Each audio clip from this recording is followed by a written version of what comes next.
sehat ya guys ya. Oke guys, aku udah lama banget ya bikin konten, dan alhamdulillah hari ini aku mau bikin konten ya, karena kemarin aku mempunyai kesibukan yang gak bisa aku ceritakan sama kalian kesibukan apa aja. Jadi alhamdulillah hari ini aku ada waktu luang, dan karena aku udah lama banget juga gak bikin konten, aku bikin konten. Dan konten kita kali ini temanya alat-alat penyiksaan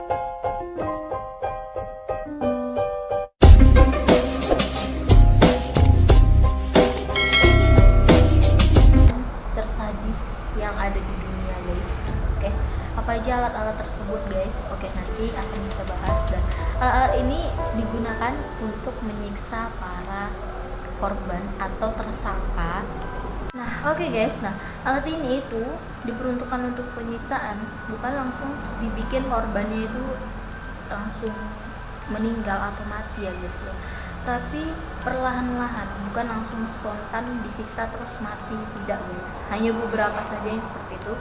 Namun si korban ini dibuat dulu merasakan sakit yang sangat amat menyiksa, dan si korban ini merasa tersiksa hingga akhirnya si korban mati guys, atau meninggal. Jadi tidak langsung spontan mati guys, tapi dia merasakan sakit yang luar biasa dulu, dan barulah dia meninggal gitu guys.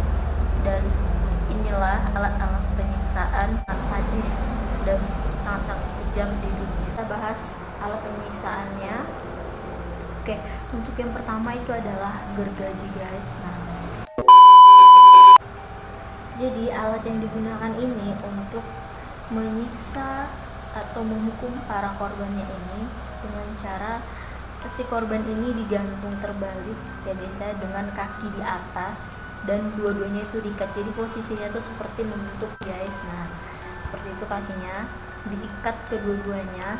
Lalu tersangka ini ya itu dipotong ya, digergaji mulai dari selangkangannya itu digergaji sampai ke bawah guys ya, sampai ke kepala itu guys. Nah, bayangin aja rasa sakitnya itu kayak gimana.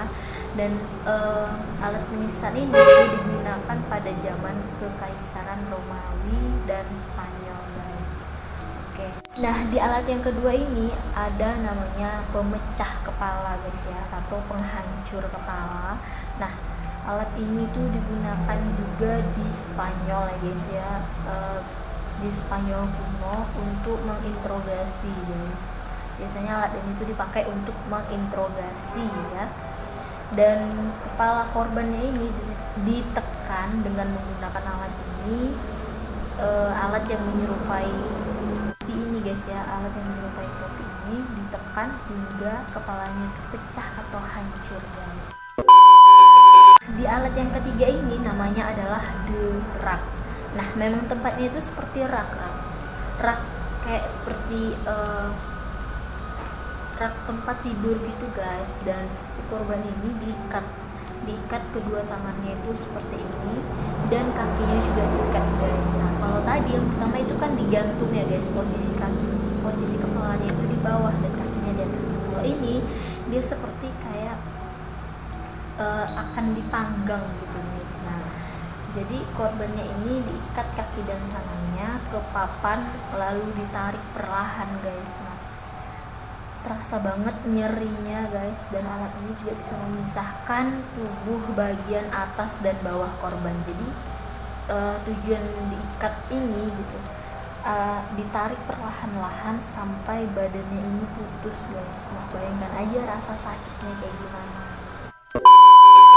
Ini alat yang selanjutnya ini menurut aku unik tapi sadis ya guys ya. Nah, di sini adalah tikus pembunuh. Nah, di mana sebuah kotak yang berisikan tikus besar itu ditaruh di atas tubuh korban, lalu dipanaskan gitu guys. Nah, jadi kan tikusnya itu mencari jalan keluar karena dia kepanasan ya guys ya, mencari jalan keluar dan menggerogoti tubuh korban.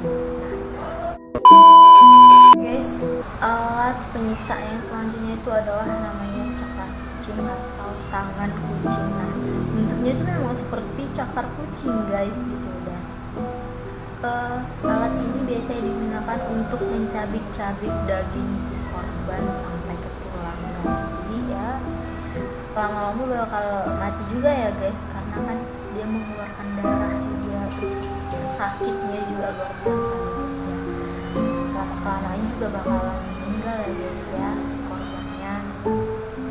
Nah yang selanjutnya itu ada alat penyiksaan yang korbannya itu duduk di piramida segitiga, lalu kakinya itu diberi beban, dan alat ini digunakan di Italia, Prancis, dan Jerman, yaitu untuk membuat si kaki ini pegal guys, dan lama kelamaan kakinya akan terlepas ya guys ya, akan putus gitu guys, karena beban yang diberikan ini sangat berat juga guys gitu. Nah yang selanjutnya itu adalah alat penyiksaan berbentuk seperti kelopak bunga guys, berbentuk seperti buah pir juga guys gitu. Nah di sini alat ini menyiksa juga ya guys ya, dan ini menurut aku sangat-sangat mengerikan guys ya. Alat ini tuh dimasukkan ke dalam mulut, vagina ya, alat kemaluan wanita, lalu anus guys ya. Setelah dia masuk, lalu alat tersebut itu diputar-putar untuk menghancurkan bagian tubuh guys. Nah, berarti alat penyiksaan ini digunakan lebih dominan ke wanita guys. Nah, untuk apa alat ini diciptakan atau digunakan? Nah, nanti akan kita bahas lagi di part 2 karena ini dominan ke wanita guys. Nah, yang selanjutnya itu alat penyiksaannya ada namanya krokodil ya, krokodil atau pisau yang berbentuk seperti buaya. Dilakukan pada akhir abad pertengahan Eropa guys, untuk mencoba membunuh raja. Pisau berbentuk kepala buaya ini berisi gerigi paku yang dipanaskan guys. Jadi alat ini diciptakan untuk membunuh atau mencoba membunuh raja guys. Nah yang selanjutnya itu ada namanya brazen ball ya. Nah korban ini, alat penyiksaan ini berbentuk seperti patung banteng. Cara menyiksanya itu korban dimasukkan ke dalam sebuah patung banteng berbahan bambu, lalu dipanggang guys. Dan uniknya alat penyiksaan ini dapat mengubah suara teriakan kesakitan korban mirip dengan suara auman banteng. Itu adalah alat-alat penyiksaan yang tersadis ya di zamannya. Nah kira-kira masih ada nggak ya alat ini digunakan gitu guys, dan kita akan bahas juga di part 2 untuk apa saja, maksudnya diperuntukkan untuk siapa alat ini diciptakan. Nah kalau aku baca sekilas, yang alat penyiksaan seperti buah pir tersebut seperti kelopak bunga itu digunakan untuk pelaku aborsi guys. Nah, untuk pelaku aborsi. Nah, alat-alat penyiksaan yang lainnya itu dipakai untuk apa saja kah? Untuk diperuntukkan siapa saja kah? Kita akan bahas nanti di part 2. Tunggu saja kontennya. Oke guys, terima kasih yang sudah menonton konten ini. Semoga konten ini bermanfaat untuk kita. Bantu like, comment, and subscribe guys, dan jangan lupa di share sebanyak-banyaknya video ini. Dan terima kasih juga yang udah nonton. Assalamualaikum warahmatullahi wabarakatuh.